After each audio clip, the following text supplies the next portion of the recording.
이제 이틀 후면 5월 대선의 최종 승자가 가려지게 됩니다. 마지막까지 전국을 누비며 지지를 호소하고 있는 후보들 중에서 가장 많은 민심을 얻는 쪽은 누가 될까요? 네, 이 시간 이현종 문화일보 논설위원, 배종호 세한대 초빙 교수 모시고 이틀 남은 대선 전국 살펴보도록 하겠습니다. 네. 어서 오세요. 어서 오십시오. 네, 안녕하세요. 안녕하세요. 자, 이제 초단기 선거인 만큼 대선일이 어느새 이제 이틀 앞으로 훌쩍 다가왔습니다. 먼저 후보별 동선부터 체크를 해보면서 저희가 차근차근 이야기를 나눠보겠습니다. 먼저 문재인, 홍준표, 안철수 후보 각각 전략지를 방문해서 집중 유세를 펼치고 있는데요. 체크를 좀 확인을 해주시죠. 예. 네, 일단 문재인 후보하고 이제 일단 안철수 후보 같은 경우는 이제 강릉 지금 산불이 이제 터졌지 않습니까? 예. 산불 사태에 아마 거기 가서 이제 위로를 하고 예. 일단 이제 문재인 후보 같은 경우는 이제 아무래도 전략지 중심으로 해서 이제 유세 활동을 마지막에 벌이는데 일단 아마 문재인 후보 같은 경우는 이제 좀 전국적인 어떤 그 유세 행보를 지금 하는 것 같아요. 예. 아무래도 이제 그 어떤 전국적 후보 그러면 이제 어떤 지지율 1위 어떤 그런 것들을 좀 과시하면서 전국 단위를 걸쳐서 하거든요. 광주 같은 데는 찾아가고요. 예. 이제 그런 거 보면 아마 좀 광역적인 이런 차원에서 선거 운동을 하고 있는 것 같습니다. 반면 예. 이제 안철수 후보 같은 경우는 아무래도 뚜벅이 유세를 지금 계속 이어가고 있는데 아마 예. 오늘 오전에는 이제 그 강릉을 찾았고 오후에는 그렇습니다. 서울 지역에서 이제 뚜벅이 유세를 그러니까 진행을 하고요. 그리고 이제 지금 홍준표 후보 같은 경우는 아무래도 본인의 타파시라고 할 수 있는 이제 PK 지역 이쪽을 중심으로 해서 마지막 이제 보수표 다지기 나서고 있는 그런 상황입니다. 예.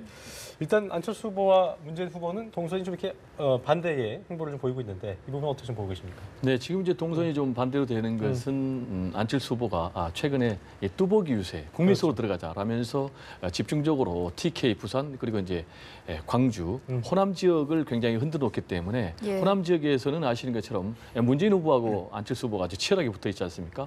그렇다 보니까 문재인 후보가 오늘 예. 다시 호남을 방어 차원에서 그리고 또 충청을 방어 차원에서 간 것 같고요.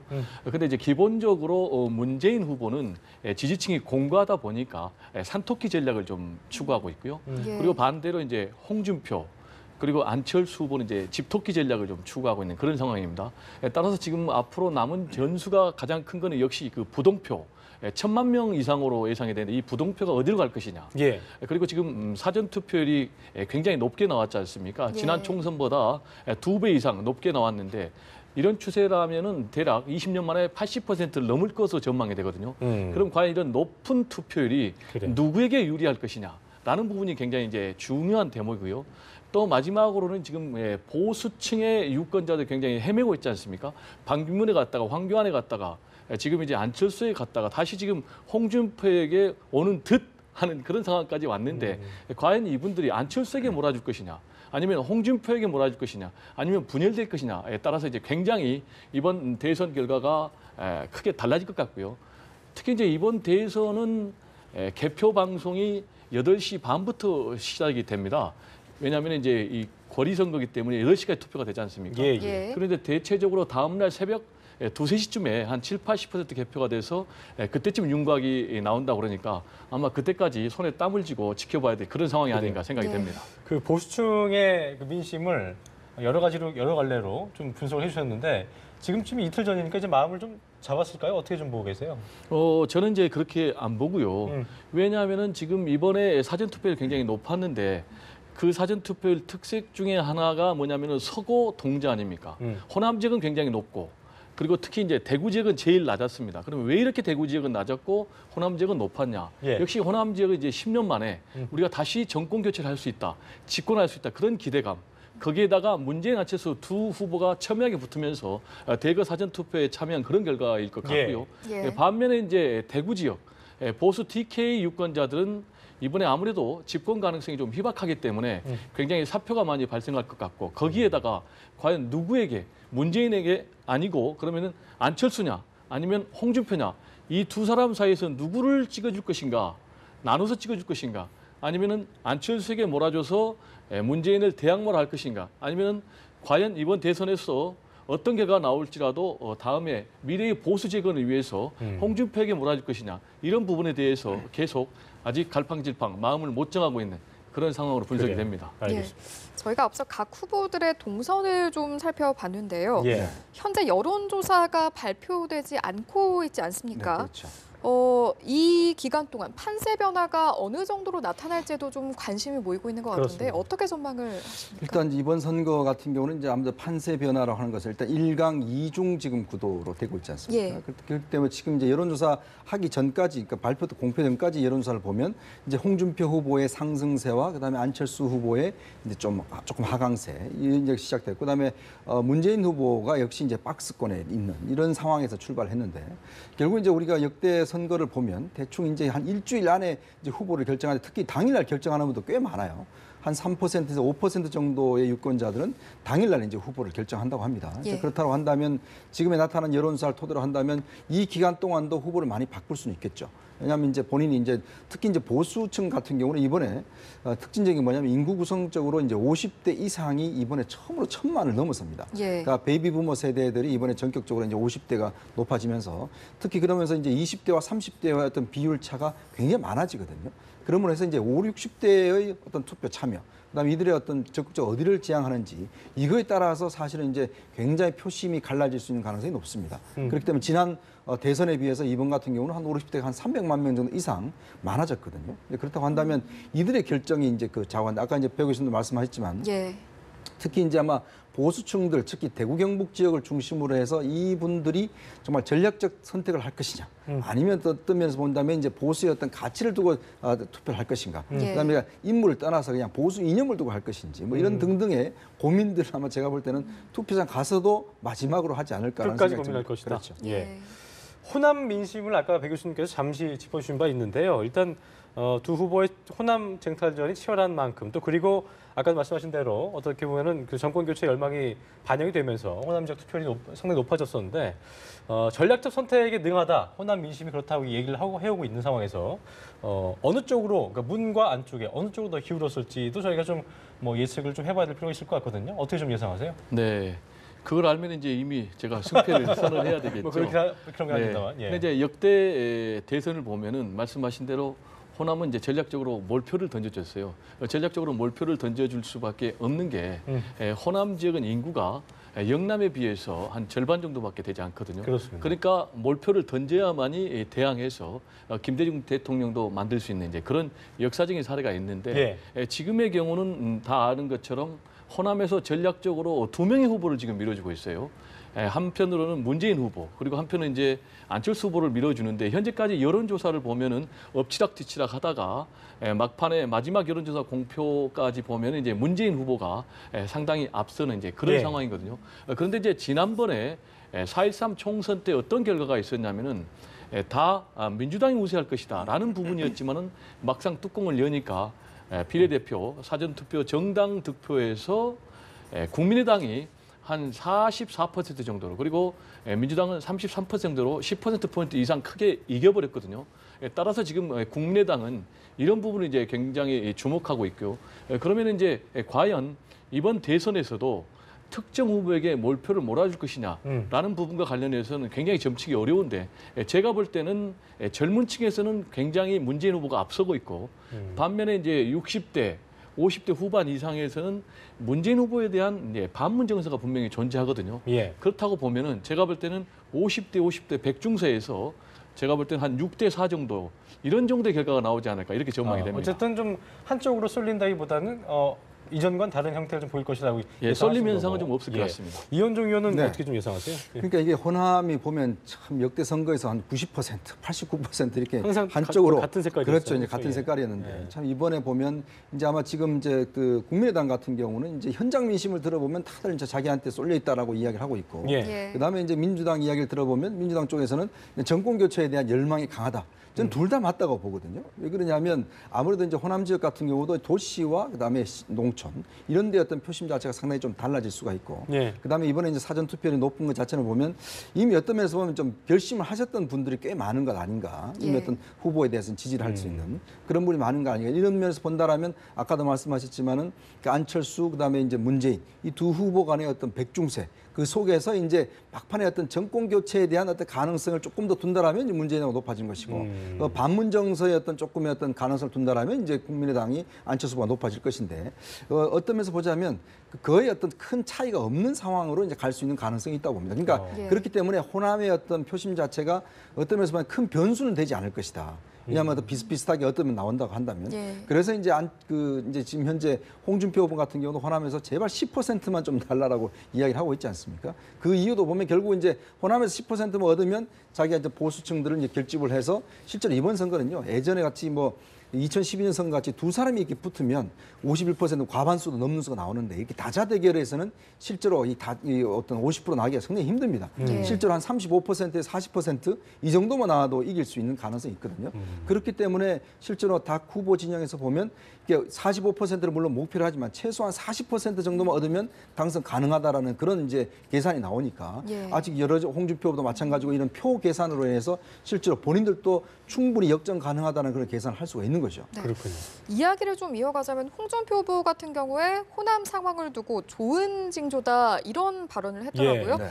호남표가 분산되기도 했고 또 대선 당일에는 오히려 영남의 보수 표심이 결집할 것이다 이런 의미인 것 같은데 좀 어떻게 보십니까? 이게 이제 항상 시소 효과라고 해서 한쪽이 올라가면 한쪽이 내려가는. 그러니까 영남과 호남은 이제 그런 식의 이제 해왔지 않습니까? 예. 이 그 사전 투표율이 높다는 것은 아까도 이제 홍준표 후보 측에 보면 이쪽에서 투표를 많이 했으니까 우리도 빨리 많이 해야 된다. 이런 심리를 이제 어떤 면 좀 지역 정서를 자극하는 것이죠. 이제 그런 정서를 이제 부각을 하려는 것이고 또 예. 하나는 뭐냐면 결국 한 지역에서 어차피 이제 두 사람이 갈라질 거라면 어차피 한쪽에 이제 피우치지 않으면 본인한테 유리하다고 그런 거예요. 왜냐하면 안철수 후보 같은 경우는 어쩌면서 보면 이 영남에서 자신과 표를 이제 나누어야 되는 그런 상황이지 않습니까? 그런 측면을 봤을 때는 이쪽에서 호남에서 어떤 안철수 후보의 표를 문재인 후보 갖고 가고 그 어떤 면에서 아까 제가 말씀드린 변수가 안 돼 버리면 일단 홍준표 후보 입장에서 본다라면 이쪽에서 자기가 10% 15% 얻더라도 충분히 이쪽 거를 이제 방어를 한다라면 승산이 있다 이런 계산을 하는 것이죠. 그래서 혹시나 이제 좀 걱정스러운 대목은 일단 홍준표 후보가 사전 투표를 가지고 좀 지역 정서를 자극하지 않을까라는 점들이 선거 막판에 좀 우려스러운 대목입니다. 그래요. 미국의 그 대선 사례를 보면은 홍준표 후보의 주장이 상당히 설득력이 있어요. 지난번에 이제 트럼프하고 힐러리 후보가 격돌했을 때 미국의 사전 투표율이 35%가 나왔거든요. 그래서 4천만 명이 넘는 이제 미국인 유권자들이 투표를 했는데 여기가 이제 상당 부분 힐러리 지지자들이 이 사전 투표에 참여를 했다. 예. 이런 것에 자극받아 가지고 미국의 백인 노동자들이 트럼프 지지자들이 대폭 선거에 참여해가지고 결국에 막판에 역전하는 이제 그런 사례가 있었거든요. 그런 측면에서 보면 이제 말씀하신 대로 상당히 거기에 대한 또 반작용이 있을 것 같고요. 그래요. 그렇지만 이제 최근에 이 바른정당 탈당 사태 그리고 다시 복당 사태와 관련해서 다시 홍준표 후보에 대한 상당히 또 역풍도 있었거든요. 예. 이런 부분에 대해서 제가 볼 때는 다시 보수 표심이 어떤 선택할지 굉장히 주목이 되고요. 그래요. 이것과 관련해서 기존에 이제 우리 보수가 최근에 거의 괴멸됐다 이런 평가까지 받고 있지 않습니까? 예. 그것과 관련해서 이제 우리 보수가 어떤 이념이나 가치, 정책에 의해서 결집하기보다는 기득권이나 이권 또 패거리 정치를 좀 하다 보니까 그런 부분이 있었는데 이런 점에서 이제 영국의 보수당 같은 경우는 이제 100년이 넘는 그런 역사를 가졌거든요. 예. 그럼 이제 영국의 이 보수당이 100년이 넘는 역사를 갖게 된 것은 크게 두 가지인데요. 하나는 이제 끊임없는 변화를 했습니다. 그래가지고 노동자의 권리를 대거 보장하는 이제 그런 끊임없는 변화. 그리고 디즈레일리 같은 아주 탁월한 정치인이 있었는데 앞으로 우리 보수도 이번 대선을 계기로 해서 좀 새로운 보수로 태어나는 그런 계기를 좀 삼아야 그래요. 된다는 그런 숙제가 남아 있습니다. 예. 이게 뭐 이전보다는 지역구도 어떤 그런 것들이 많이 퇴색됐다고 좀 옅어졌다고는 하지만 그래도 결과적으로 지금 그 영남 지역에서도 TK와 PK의 어떤 표심의 양상이 좀 다를 거란 분석도 있거든요. 그렇죠. 이 부분은 어떻게 좀 보고 계세요? 그러니까 이제 예전에만큼 이제 이번 선거가 처음으로 사실 지역 구도가 좀 옅어진 선거라고 좀 평가를 하는데 예. 아무래도 이제 지금 뭐 자유한국당 입장에서 보면 이제 지금 막판으로 갈수록 이제 좀 지역 정세에 좀 기대려고 하는 예. 그런 측면이 있고 그다음에 이제 홍준표 후보가 일단 고향은 PK지만 또 예. 이제 실제로 어떤 정치적 기반 뭐 본인 성장한 배경 이거는 이제 지금 TK지 않습니까? 또 지금 문재인 후보와 이제 안철수 후보도 똑같은 그 고향이 PK란 그렇죠. 말이죠. 예. 그렇다 본다면 이번에 그 PK 지역에서의 표심 자체는 제가 볼 때는 한쪽으로 많이 쏠릴 것 같지가 않아요. 왜냐하면 어차피 이제 문재인 후보라든지 또 안철수 후보 고향이었던 표, 그다음에 이제 서부 경남 같은 경우는 이제 지금 홍준표 후보의 어떤 그 텃밭이지 않습니까? 근데 예. 그렇기 때문에 PK 정도는 이제 표심이 많이 좀 갈릴 가능성이 있고, 근데 문제는 이제 TK의 표심이죠. TK 표심이 이제 지금 유승민 후보에 대해서 그동안 사실은 TK가 마음을 열지 않았거든요. 예. 배신의 정치 아이콘으로 마음을 열지 않았는데, 그러니까 젊은 층으로 중심으로 해서, 그러니까 마지막에 바른정당 탈당 사태가 있으면서 다시금 유승민 후보를 지금 보게 되는 이제 그런 상황이 있지 않습니까? 그래서 유승민 후보가 마지막 지금 선거운동을 지금 대구 가서 오늘 야시장 가서 하거든요. 예. 그러니까 그런 면에서 본다면 유승민 후보의 어떤 상승세, 이런 것들이 실제로 홍준표 후보의 어떤 결집에 좀 영향을 미치지 않을까라는 좀 그런 예상도 해봅니다. 예. 말씀하신 것처럼 유승민 후보도 그렇고요. 또 심상정 후보도 그렇고 두 후보가 좀 막판에 뒷심을 발휘하는 모습도 좀 주목이 되는 부분인 것 같습니다. 예. 네, 저는 이제 그 유승민 후보 또 심상정 후보가 TV 토론 효과에 힘입어서 상당히 지지율이 상승하고 있는 것을 굉장히 우리 정치 발전 측면에서 보면 바람직하다 이렇게 보고 있고요. 그리고 이제 방금 얘기도 있었지만은 기존에 이제 우리 대통령 선거 또 총선하면 기본적으로 이념에 의해서 지역에 의해서 굉장히 격렬하게 분열하고 대립하는 이제 그런 양상을 보였는데 이번 이제 대통령 선거에서는 상당히 지역 대결이 약화됐다는 측면에서 저는 이제 굉장히 바람직하다고 보고요. 따라서 이제 앞으로 이번 대선이 끝나면은 누군가가 대통령이 될 텐데 굉장히 지금 태극기 민심 그리고 촛불 민심으로 극렬하게 분열되어 있기 때문에 예. 이 분열된 민심을 하나로 통합을 해야 되는데 예. 그럼 이제 선거 과정에서도 굉장히 지역 감정을 자극하는 선동하는 이제 그런 운동은 좀 자제해야 되겠고요. 예. 박근혜 대통령 같은 경우 전 대통령 같은 경우 이제 산무 대통령이었다고 합니다. 그럼 이제 세 가지가 없었다는데 하나는 동지가 없었다. 그리고 또 하나는 직언이 없었다. 또 하나는 토론이 없었답니다. 이게 무슨 얘기냐면 동지가 없었다는 얘기는 군신과 군신 관계였다는 거예요. 그러다 보니까 직언을 못하고 이렇게 엑스레이저 눈빛을 발휘하면 이제 객소리 못하고 또 그리고 이제 토론 없이 상명하복식으로 하다 예. 보니까 결국 이제 인사 참사, 특히 이제 최순실 국정농단 게이트 이런 것이 오지 않았나 이렇게 예. 생각이 되고요. 앞으로 이제 유승민 그리고 심상정 후보가 제가 볼 때는 10%를 목표로 하고 있는데 만약에 이 두 후보가 모두 10%를 넘는다면은 전체 선거 결과 판세에도 큰 변화를 줄 가능성이 높다 이렇게 전망을 합니다. 두 후보한테 일고 있는 높은 관심이 실제로 뭐 어떤 승자 편승 그런 심리도 있겠고 사포 방지 심리도 있기 때문에 좋아는 하지만 내 표가 좀 더 살았으면 하는 마음에 그렇죠. 더 대세론자에게 갈 것인지 아니면 진짜로 그대로 주관적으로 내 소신대로 할 것인지 이 부분도 좀 저희가 그렇죠. 관심을 지켜봐야 될 거거든요. 예. 그러니까 이게 선거에서 항상 이제 그 여론조사, 특히 이제 그 약세 후보들 같은 경우는 예. 여론조사보다 조금의 표가 좀 덜 나오는 경향도 좀 있거든요. 그게 예. 왜냐하면 결국 이제 유권자들이 정말 마지막 부뚜껑을 찍을 때만큼 내 표가 찍는데 이게 정말 사표가 되지 않을까라는 그런 걱정도 솔직히 많이 합니다. 예. 그리고 이제 내가 찍으면 좀 당선 가능한 후보한테 하고자 하는 그런 이제 사표 심리들이 꽤 있거든요. 예. 그런데 이제 이번 선거 같은 경우는 아무래도 이제 유승민, 심상정 두 후보의 선전을 통해서 이 사전 투표율이 높았다는 것 자체에 저는 조금의 이제 그런 가능성을 봅니다. 왜냐하면 이 사전 투표율이 높다는 것, 특히 20, 30대가 많다는 것은 예. 좀 소신 투표를 했을 가능성이 좀 있다고 보여지거든요.